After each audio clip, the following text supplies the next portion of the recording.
It was a very busy weekend for politicians in the UK with the Tories conference started yesterday. Today is the second day conference. Prime Minister Boris Johnson will be delivering a major speech today at the conference in Manchester. Then, of course, he will be talking about his £25 billion program.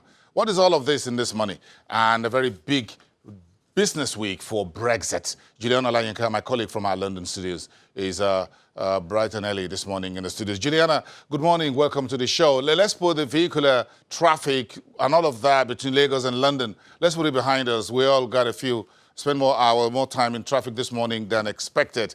But again, let's get to the Brexit business.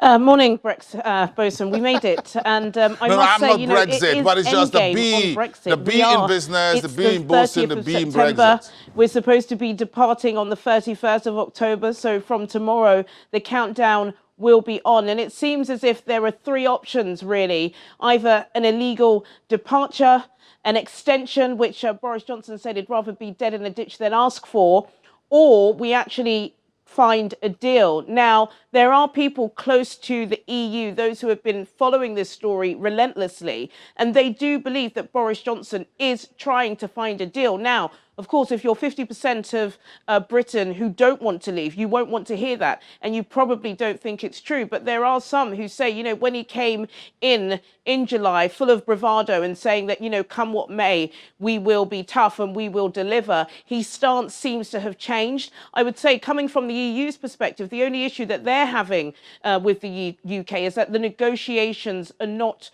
close enough. They're not having them as often as they should. Stephen Barclay, he's the UK's Brexit secretary. There are some that say he hasn't been to Brussels enough, but a deal could be done. As you said, yes, the Tory Conservative conference is taking place at the moment. That ends on Wednesday. And there are some sources close to Downing Street that do believe there is an engine room where they're trying relentlessly to get this deal done. Of course, the Irish border is the main sticking point. And if that is resolved before Wednesday, then by the 17th of October, which is the EU Commission conference, there could be a deal. So it's all to play for. It's all to play for, Bosun.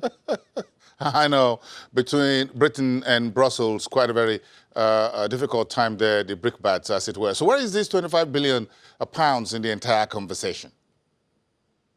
Well, gosh, it seems to be at the bottom of the conversation now because it's a domestic policy. But nevertheless, Sajid Javid, the Chancellor of the Exchequer here, or the Finance Secretary, he has pledged this £25 billion, which is actually being called an infrastructure revolution.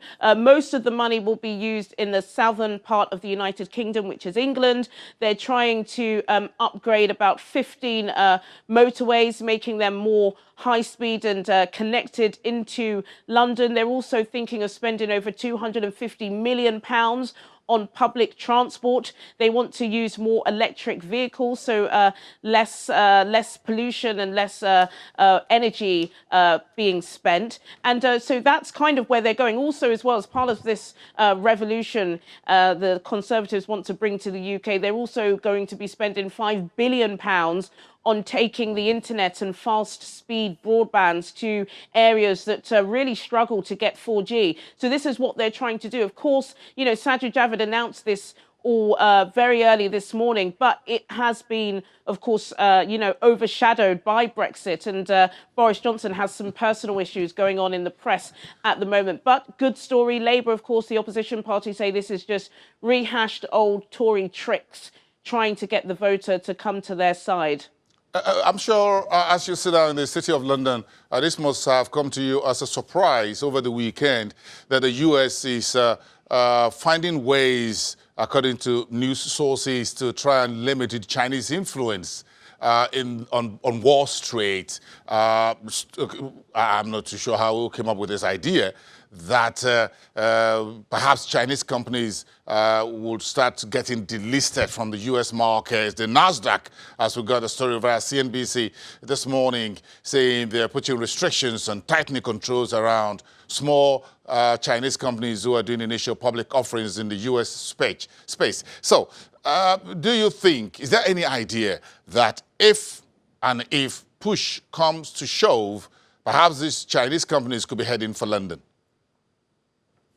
Well, to be honest with you, Bosun, I think London would welcome them with open arms because they're staying as far away as they can from this trade war. And it's interesting, the trade war has now turned away from tariff and it's now become a financial toing and throwing between the world's two largest economies. It's not been a great week for China, of course. What's happening in Hong Kong, those protests that have been going on till the 8th month now. There were lots of violent attacks over the weekend, and Washington are watching this closely. But yes, going back to the story about NASDAQ. Now, NASDAQ, of course, are second only to Wall Street when it comes to trade in stocks. And Reuters, the news agency that broke this story yesterday evening, saying that they're making it, NASDAQ are making it particularly difficult for small Chinese companies to put out their initial public offerings. Why? Because NASDAQ, again, you know, they're secondary. They are the secondary stock market.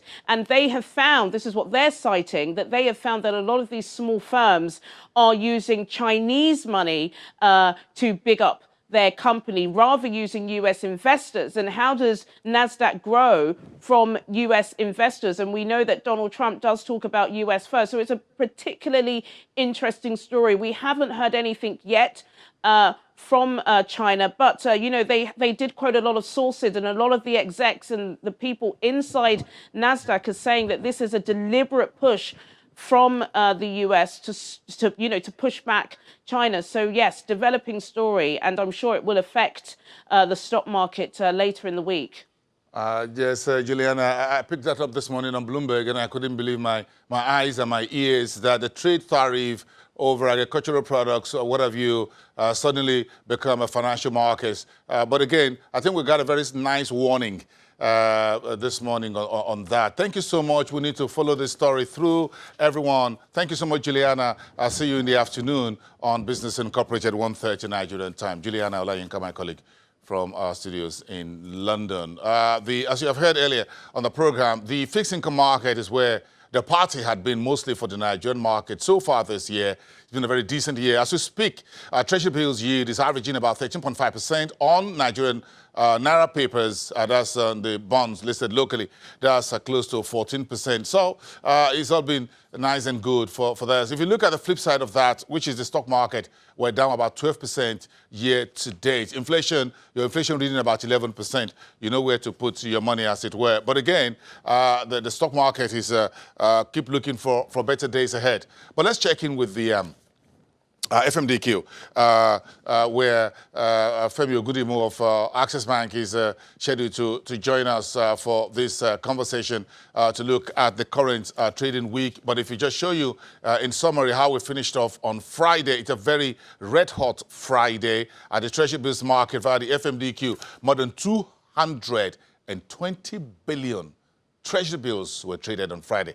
That's quite massive. You're looking at 437 transactions, and the most actively traded, you can see that there, the third column, 24th October 2019, Treasuries maturing in about 3.5 weeks from now. That is 74 transactions. That's very active. Then you got the January 2020, which is about 100 days from now.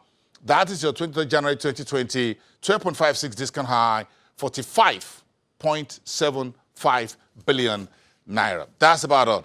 Sorry, we couldn't get that connection to FMDQ Exchange Place. But we've got a live shot of the trading floor of the Nigerian Stock Exchange. The trading floor is a little bit quiet this morning. Of course, upstairs, 28th floor, was where the Stock Exchange annual general meeting is taking place at 2:30 in the afternoon.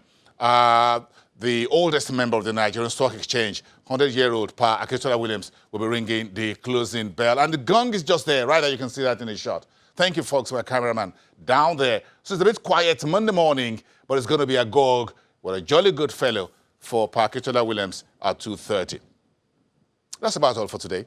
Have a great day, and I'll see you again tomorrow, the 1st of October. Let's talk then, shall we?